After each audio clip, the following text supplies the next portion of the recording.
So almost 21లో close అయింది కదా జబర్దస్త్ మీకు? నేను మీరు బయటకు వచ్చేసి వదిలేసాను. ఎంత కదనుకున్నా ఒక మంత్లీ సోర్స్ అనేది అది ఒకటి ఉంటుంది కదా. 100%.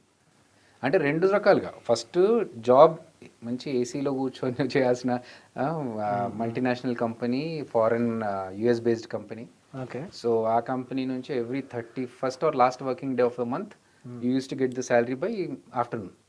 టంగ్ అని మెసేజ్ వచ్చేది, మంచి అమౌంట్ పడ్డది. సో అది వచ్చేది ఇటు జబర్దస్త్లో ఎవ్రీ ఎపిసోడ్కి షూట్ అయిపోయిన తర్వాత, షెడ్యూల్ అయిపోయిన తర్వాత అమౌంట్. సో అది ఆపేసుకున్నాను జాబ్ నుంచి బయటకు వచ్చి. జబర్దస్త్ నుంచి బయటకు వచ్చి ఇది ఆగిపోయింది. So almost like 2 hands income అంటారు కదా, 2 చేతుల్లో వచ్చే డబ్బులు ఒక్కసారి అన్ని క్లోజ్ అయిపోయాయి. But I had my own financial plannings. ప్రతిదీ డబ్బుతోనే కాదు. ఇలా అనుకొని ఎన్ని రోజుల నుంచి ప్లాన్ చేసుకున్నారు?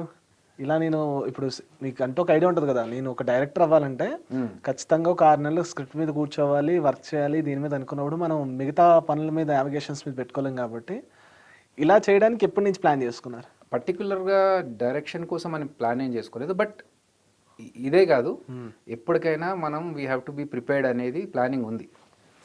ఎందుకంటే ఒక్కొక్కసారి మనకు ఇది నచ్చకుంటే మనం పక్కకు వచ్చేస్తే అప్పుడు మళ్ళీ ఎవరి ముందు చేయి చాచొద్దు అనేది నా ప్లాన్, నా ఫిలాసఫీ. ఈ 3 years టఫ్ అనిపించిందా?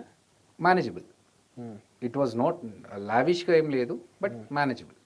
ఇప్పుడు కోవిడ్ వచ్చినప్పుడు, పాండమిక్ టైంలో అందరికి ఒక్కసారి వర్క్ ఆగిపోయింది కదా. సో అప్పుడు దట్ వాజ్ వన్ లెసన్.